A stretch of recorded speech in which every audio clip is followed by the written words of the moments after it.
Morning student, welcome to my class 9th standard. आज मैं आपको रिवीजन करवाऊंगी चैप्टर 1 एंड 2 का। ओके, तो चैप्टर 1 एंड 2 में आपको जो वर्कशीट या कोई ऐसा डिफिकल्ट है उसमें कराऊंगी, और नहीं तो क्वेश्चन एक्सप्लेन कर दूंगी और फिर आगे आगे हम करते जाएंगे। ओके बच्चों, तो चैप्टर नंबर 1 आराधना है ना। आपका इसका बसंत बापट लेखक है, और सेकेंड चैप्टर का नाम है न्याय मंत्री, है ना। थर्ड चैप्टर में भी है क्या निराश हुआ जाए, तो उसमें भी शायद कुछ ऐसा नहीं है, फिर भी मैं एक बार आपको रिवीजन करवा दे रही हूँ कि इसमें क्या है कि देह मंदिर चित्त मंदिर एक है, प्रार्थना सत्य सुंदर मंगल्य की नित्य हो आराधना। तो आपने भगवान एक ही है, सबका चित्त मंदिर देह एक ही है ना। तो इसमें क्वेश्चन आंसर भी है आपका, जो निम्नलिखित प्रश्नों का एक एक उत्तर दीजिए। कभी नित्य कैसी आराधना चाहते हैं, कभी किसकी मनोकामना चाहते हैं। ओके, और अभी फर्स्ट में मैं आपको इसमें जो ग्रामर विलोम शब्द है, समानार्थी शब्द है और मुहावरे हैं बच्चों, तो मैं आपको बता दे रही हूँ। देखिए क्वेश्चन नंबर 2 में है, प्रश्नों के उत्तर दीजिए, कभी कैसे मांगल्य की आराधना करते हैं। ओके, तो इसका मैंने आपको फर्स्ट चैप्टर में भी कराया था और रिवीजन के लिए भी फिर से कराया था। ओके, फिर थर्ड में है, निम्नलिखित काव्य पंक्तियों का आशय स्पष्ट करें। देह मंदिर और चित्त मंदिर का एक ही है प्रार्थना। ओके, टेक्स्ट बुक पे ध्यान देंगे बच्चों। चैप्टर नंबर 2 है, काव्य पंक्तियों को पूर्ण कीजिए, देह मंदिर चित्त मंदिर एक ही डैश डैश डैश करते जाएंगे। ओके, फिर यहाँ हम देखेंगे विलोम शब्द। विलोम शब्द विरुद्धार्थक शब्द जिसे हम बोलते हैं, तो मैं वहाँ आपको लिख के बता देती हूँ कि क्वेश्चन नंबर आपका रिवीजन में है 5। ओके, तो यहाँ डिफिकल्ट होता है, आपको चैप्टर तो पढ़ के आप समझ सकते हो, बट ये लिखाती हूँ मैं आपको,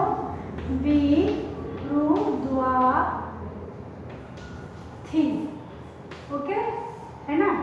क्या है, शब्द लिखिए। शब्द आपको क्या करना है बच्चों, लिखना है। ओके, लिखिए, है ना। तो आपको लिखना है, इसमें क्या है, नंबर 1 में देखिए क्या लिखा हुआ है, दुख। क्या है, दुख, है ना। पहले लिख देती हूँ फिर आपको मैं बताऊंगी। सेकंड में है जीवन। ओके, लिख के बता दूँ बाद में। और सत्य, क्या है, सत्य, सत्य। फिर सुंदर, 4 नंबर में है सुंदर। ओके, है ना। 5 में है अस्त। 5 नंबर में क्या लिखेंगे हम, अस्त। क्या लिखा, अस्त। ओके बच्चों, तो अभी हम देखेंगे ये विलोम शब्द क्या है। ओके, मैं आपको बताती हूँ कि विलोम शब्द में क्या आएगा।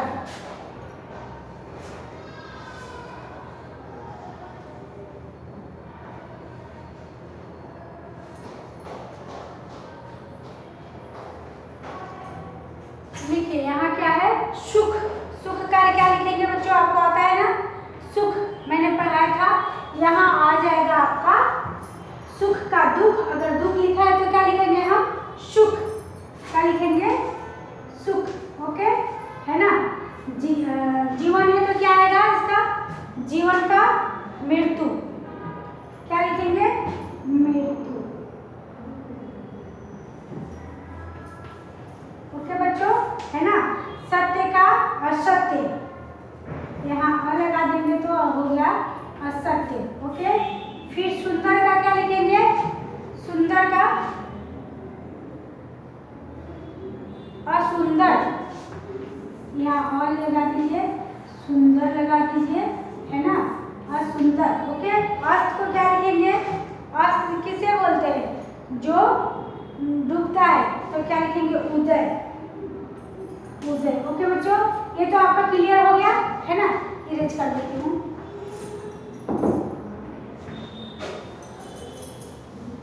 तो आपका चैप्टर नंबर 1 कंप्लीट हुआ। अब चैप्टर नंबर 2 के बारे में हम चर्चा करेंगे, है ना। चलिए, चैप्टर नंबर 1 में आपका ये कंप्लीट हो गया। चैप्टर नंबर 2 निकालिए बच्चों, न्याय मंत्री। न्याय मंत्री के राइटर कौन है, श्री सुदर्शन जी। ओके, 1896 92 ईस्वी में इनका जन्म हुआ था और मृत्यु 1968 ओके ईस्वी में। तो न्याय मंत्री में क्या है, आपने न्याय मंत्री की स्टोरी सुनी है, पढ़ी भी है कि शिशुपाल अपने घर दरवाजा पर क्यों खोल दिया, शिशुपाल ने अपने घर का दरवाजा क्यों खोल दिया, कौन आया था, अतिथि आया था इसलिए खोला था ना। शिशुपाल किस अवसर की तलाश में था, न्याय के विषय में शिशु के क्या विचार थे, परदेसी कौन था, उसने दूसरे दिन क्या किया। ओके, ये आपका 1-1 का क्वेश्चन आंसर है, विस्तार से आंसर है आपका। सम्राट अशोक ने न्याय मंत्री की खोज कैसे की। ओके, पेज नंबर आपका 5 नंबर है ना बच्चों। फिर उसमें से है 3rd नंबर में, ध्यान दीजिएगा, निम्नलिखित विधान कौन कहता है क्यों। ओके, तो यह मेरा सौभाग्य है, शिशुपाल ने किसको कहा है, अशोक से कहता है। दोष निकालना तो सुगम है परंतु कुछ कर दिखाना बहुत कठिन है, ये कौन कहता है, एक परदेसी। ओके, चलिए 4 नंबर पे देखिए, विरोधी शब्द है ना, जो अभी मैंने आपको फर्स्ट चैप्टर में कराया था। विरोधी विलोम शब्द, जैसे परदेसी है तो क्या होगा, स्वदेशी, आदर निरादर, अपराधी निरपराधी, सुप्रसन्न कुप्रसन्न, गिरफ्तार आजाद और स्वीकार का अस्वीकार। ओके बच्चों, तो ये तो आपने लिख लिया और समझ भी लिया। पर यहाँ समानार्थी शब्द में आ गया है अतिथि। अतिथि का क्या होगा बच्चों, आपको बताना है।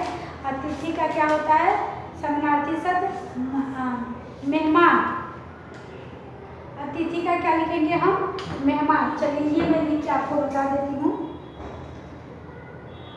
विलोम शब्द तो बता दिया, ओरल भी बता दिया, पर मैं समानार्थी शब्द बता रही हूँ। Question number 5। ओके बच्चों, यहाँ देखिए जो डिफिकल्ट है, समानार्थी। ओके है ना बच्चों, समानार्थी शब्द लिखिए, शब्द लिखिए, समानार्थी शब्द लिखिए। इसमें क्या लिखना है आपको, अतिथि। क्या है, अतिथि का समानार्थी शब्द क्या होगा, मेहमान। क्या लिखेंगे, मेहमान, मेहमान। ओके बच्चों, है ना, मेहमान हो गया। फिर क्या है, सुगम। सुगम का क्या लिखना है आपको, सुगम। सुगम का क्या लिखेंगे, सुगम का सरल, है ना, सरल,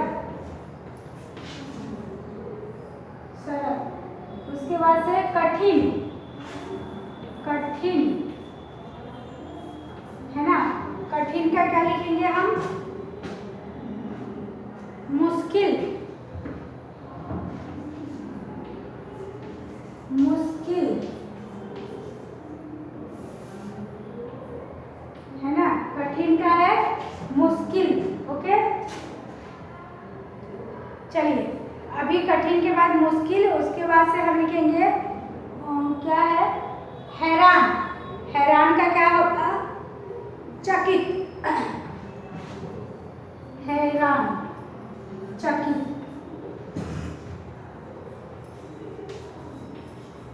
चकित। ओके बच्चों, तो ये आपका समानार्थी शब्द हो गया चकित, है ना। फिर इसमें आगे हम देखेंगे, सोच कर बताइए अगर आप न्याय मंत्री होते तो क्या करते। सम्राट अशोक की आंखों में किस कारण खुल गई, शिशुपाल के साहस की सम्राट अशोक ने क्यों प्रयास किया। ओके, अभी हम आगे देखते हैं कि इसमें क्या क्वेश्चन है।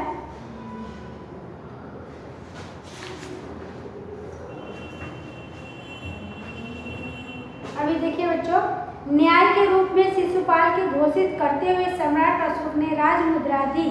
इसका अर्थ है, आपको देखना है कि इसका क्या अर्थ है। इसका अर्थ है, मैं आपसे प्रसन्न हूँ, आपके न्याय मंत्री होने की वजह यह तन स्वाहा है, वह यहाँ मेरी ओर से पुरस्कार है, यह तुम्हारे न्याय मंत्री होने का पहचान है। ओके, तो यह आपका 7 का कंप्लीट हो गया। और इसमें और कोई डाउट है तो बता सकते हैं। क्या निराश हुआ जाए, थर्ड चैप्टर है बच्चों, क्या निराश हुआ जाए में आपका आएगा। इसमें भी आपको क्वेश्चन आंसर है। निम्नलिखित प्रश्नों के एक एक उत्तर दीजिए। आज समाचार में कौन कौन से समाचार भरे हुए हैं, निम्नलिखित प्रश्नों के दो दो उत्तर दीजिए, 5-6 वाक्यों में दीजिए। मुहावरे का अर्थ वाक्यों में प्रयोग करना सीखिए। मन बैठ जाना, पर्दा पत्र करना या फलना फूलना। ओके, तो ये आपका हो गया। फिर आपको 5 नंबर में विशेषण बनाइए। विशेषण कैसे बनाएंगे बच्चों। भारत है तो क्या लिखेंगे, भारतीय, भारत है तो भारतीय, समाज है तो सामाजिक, ओके, क्रोध है तो क्रोध, और समय है तो समय, धर्म है तो धर्म। ओके, चलिए भाववाचक से बनाइए। डाकू, डाकू आदमी, बहुत, संयम और मानव। विरोधी शब्द बनाना है आपको। ईमानदारी, बेईमानी, भ्रष्टाचार, है ना, अतिरिक्त और सबल। ओके, तो ये सब आपके कौन से हैं, विशेषण। विशेषण भाववाचक बनाइए। डाकू आदमी, बहुत, सभ्य और मानव। भाववाचक कैसे बनाएंगे। डाकू, आदर्श, बहुत, सभ्य, मानव। सभी विरोधी शब्द, ईमानदार, भ्रष्टाचार, अतिरिक्त, भक्त। ओके, तो आपको ये थर्ड नंबर का क्वेश्चन, ये सेकंड का भी कंप्लीट हो गया बच्चों। सेकंड भी कंप्लीट हो गया, थर्ड भी कंप्लीट हो गया। 1-2 revision Aradhana and third chapter भी मैंने करा दिया है ना। तो अभी आप लिखेंगे। चलिए परिच्छेद लिखवाती हूँ मैं आपको।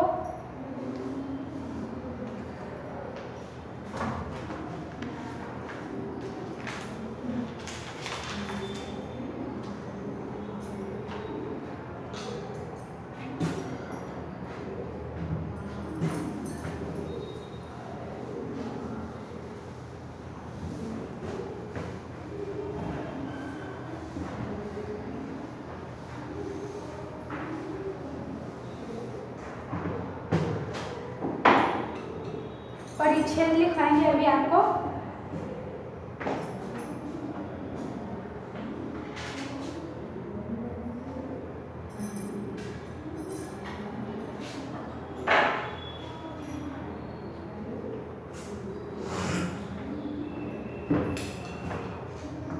यहाँ हम देखेंगे बच्चों, क्वेश्चन नंबर 1 है ना। तो इसमें परिच्छेद आएगा आपका लिखने के लिए, है ना। तो क्या लिखेंगे, निम्नलिखित परिच्छेद को पढ़कर उसके नीचे दिए गए प्रश्नों के उत्तर लिखना है। निम्नलिखित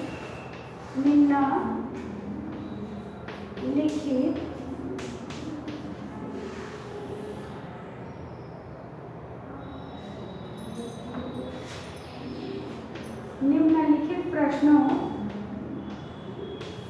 है ना, निम्नलिखित प्रश्नों परिच्छेद को पढ़कर उसके नीचे दिए गए प्रश्नों के उत्तर दीजिए। निम्नलिखित परिच्छेद को पढ़कर उसके नीचे दिए गए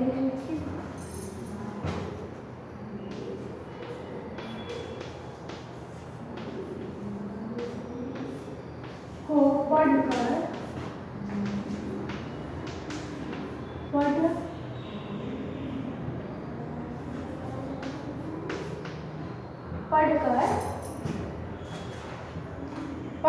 उसके नीचे दिए गए प्रश्नों के उत्तर लिखिए। पढ़कर उसके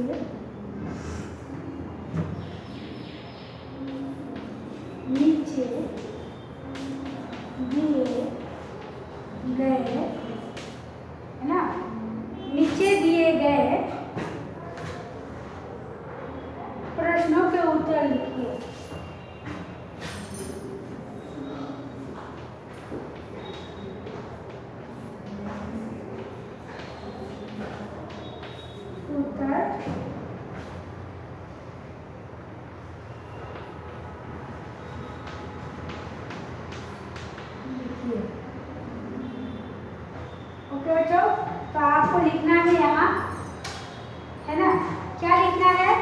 परिच्छेद में तो लॉन्ग है, फिर भी मैं थोड़ा लिख के बता देती हूँ, उसके बाद से क्वेश्चन लिख दूंगी। पुस्तक का मानव जीवन में बहुत महत्व है। क्या लिखेंगे? पुस्तक का, यहाँ लिखिए, पुस्तक का मानव जीवन में, मानव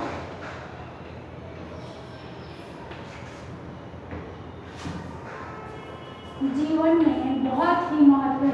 पुस्तक का नाम मानव जीवन में बहुत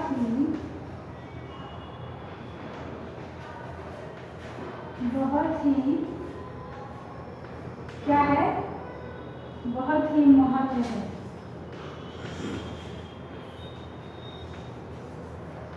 ओके, चलिए आगे लिखना है बच्चों।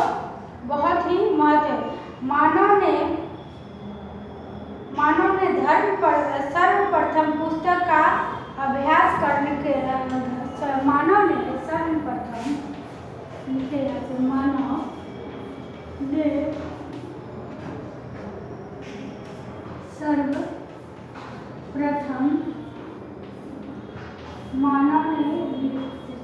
मानव ने सर्वप्रथम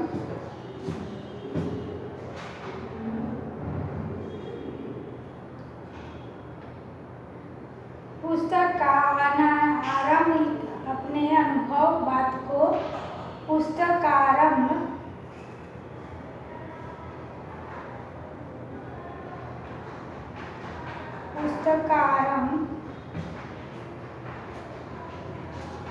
लिखिए। मानव ने सर्वप्रथम पुस्तक का आरंभ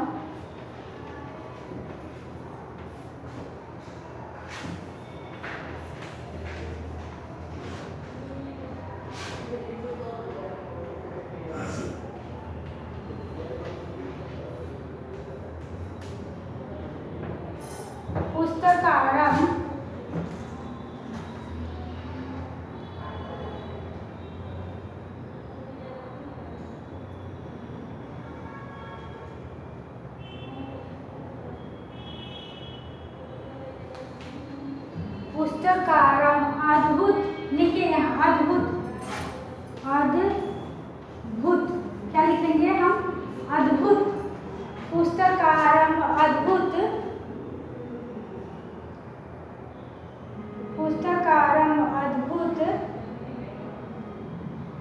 विकास के आदि अद्भुत ज्ञान को विस्मृत से बचाने के लिए, अद्भुत ज्ञान को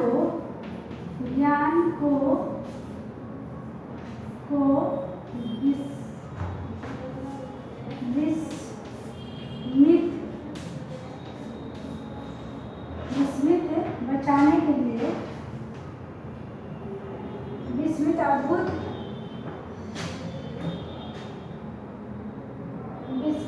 से बचने के लिए किया गया है।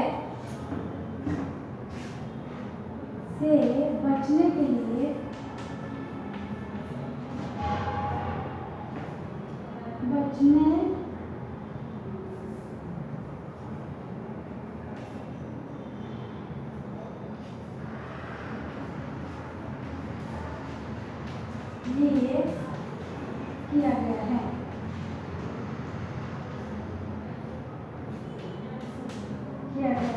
ओके बच्चों, तो ये आपका यहाँ किया गया है ना? चलिए, ये आपका इतना हो गया।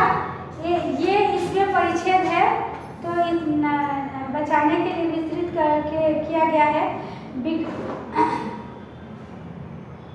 विकास के आदि काल में पढ़ने, विकास के आदि काल में लिखिए, विकास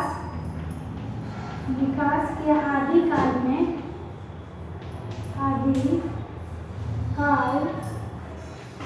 आदि काल में है ना, आदि काल में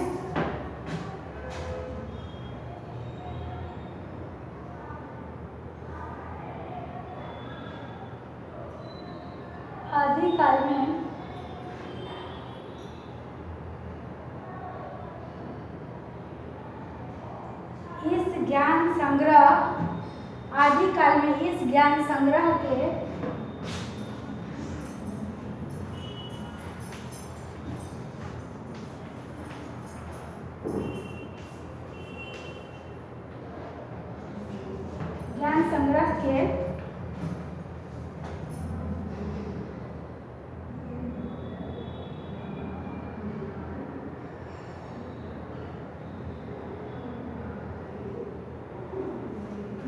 संग्रह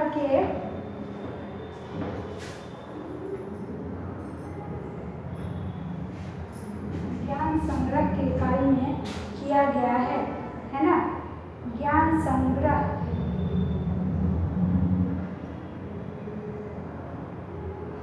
चलिए अब आगे बच्चों देखेंगे हम कि ये इतना क्या है, परिच्छेद का जो पूरा लिखने के लिए आता है ना, ज्ञान संग्रह का अनुभव विस्तृत, ज्ञान संग्रह के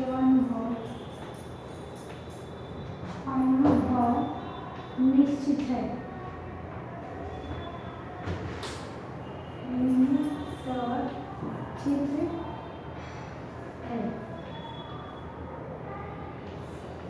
ओके बच्चों।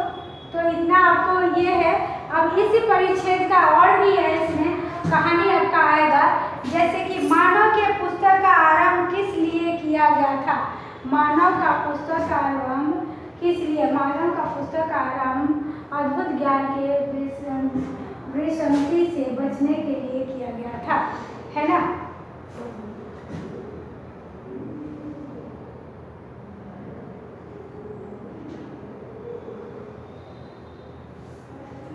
विस्मृति से बचने के लिए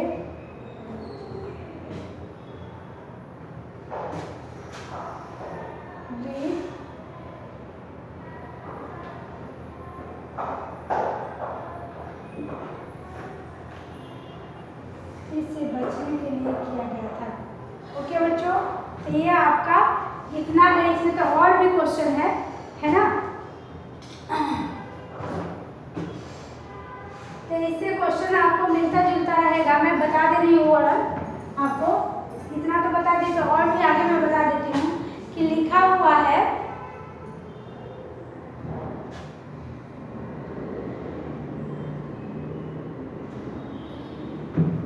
से बचने के लिए क्या गया था।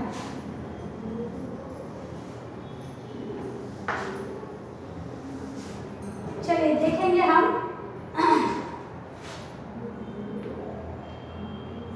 किया गया था। तार पात्र कांस्य पात्र आदि साधन इन ज्ञान संग्रह के सहायक रहे। ये ऐसे पुस्तक क्या लिखेंगे कि ऐसे पुस्तक का इतिहास स्वयं बताता है कि ऐसे पुस्तक का इतिहास स्वयं बताता है कि ऐसे पुस्तक का इतिहास स्वयं बताता है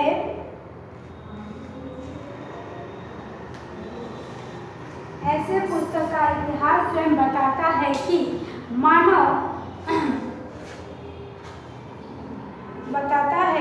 मानव जिम्मेदारी से कभी भी नहीं हटते हैं। ओके, मानव जाति क्या करते हैं, अपने जिम्मेदारी से नहीं हटते। पुस्तक मानव को अपना अनुभव विस्तृत में सहायक होती है। पुस्तक अपना मानव अनुभव में विस्तृत में सहायक होती है ना, और होती है। साथ ही उन्होंने अपने पूर्वजों के सभी प्रकार के कृतज्ञों को जीवित कर रखने के लिए जिम्मेदारी संभाली है। साथ ही उन्होंने अपने पूर्वजों को जीवित करने के लिए क्या संभाली है, कार्यभार संभाली है। ओके, और आगे है बच्चों कि आज के युग में प्राचीन वीरों की धार्मिक महात्माओं को ऋषियों का नाटक कालों को कवियों के आदि का पता हम नहीं पुस्तकों के सहारे पाते हैं। क्या है, कवियों का पता हम नहीं पुस्तकों के सहारे पाते हैं, है ना। तो उसके पाते हैं पुस्तकें की अंतर्राष्ट्रीय विचार क्षेत्र में विभिन्न देशों के दृष्टिकोण में एक आधार पर सोचने के लिए बाध्य करती है। क्या करती है, एक आधार पर सोचने के लिए बाध्य करते। तो ये आपका परिच्छेद का हुआ, बहुत लॉन्ग था बच्चों, है ना। तो हमने थोड़ा लिख के बताया आपको, बाकी और बताया। अब मैं क्वेश्चन बता दे रही हूँ, तो आपको अपने मन से बना के लिखना है। क्वेश्चन नंबर है, मानव के पुस्तक प्रश्न, यहाँ प्रश्न आएगा आपका, है ना। मानव के पुस्तक, है ना, मानव के पुस्तक का आरंभ किस लिए किया गया था। पुस्तक का आरंभ किस लिए किया गया था? किस लिए किया गया था? ओके बच्चों, है ना, ये पहला क्वेश्चन है। सेकंड क्वेश्चन आएगा, विकास के आदिकाल के ज्ञान संग्रह के कौन कौन से साधन से विकास के, दूसरा है विकास के ज्ञान साधन के लिए, ज्ञान साधन के लिए कौन कौन से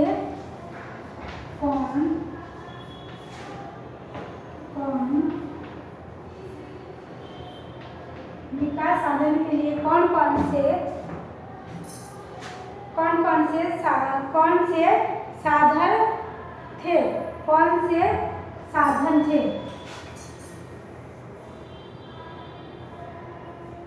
कौन से साधन थे यहाँ पे? ओके बच्चों, तो इसको आपको आंसर बताना है, ठीक है। तो ये आपका हो गया। थर्ड में पुस्तकों से हमें किन की जानकारियाँ मिलती है? थर्ड में है पुस्तकों से हमें किन की, पुस्तकों से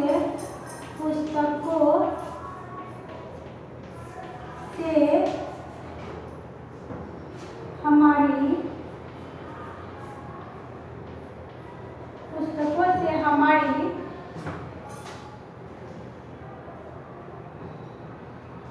पुस्तकों से हमें किनकी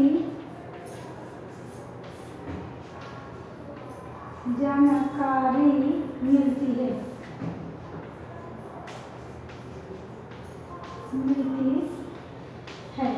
ओके बच्चों, तो ये आपका क्वेश्चन हो गया। ऐसे आप लिख सकते हैं। परिच्छेद में क्वेश्चन आएगा, क्वेश्चन अलग भी आ सकता है, परिच्छेद अलग भी। ये सिर्फ आपको मैं एग्जांपल करके बताई हूँ कि परिच्छेद में ऐसे लिखा रहता है, बहुत सारा रहता है, उसमें ही क्वेश्चन बनाया रहता है और लिखना होता है आपको आंसर। नहीं तो कभी ऐसा भी होता है कि उसी में से आपको क्वेश्चन बनाना, आंसर लिखा हुआ रहेगा, परिच्छेद का लिखा रहेगा, इसमें से आप 3 क्वेश्चन बनाइए, 4 क्वेश्चन बनाइए या 5। Okay, Hariom, thank you.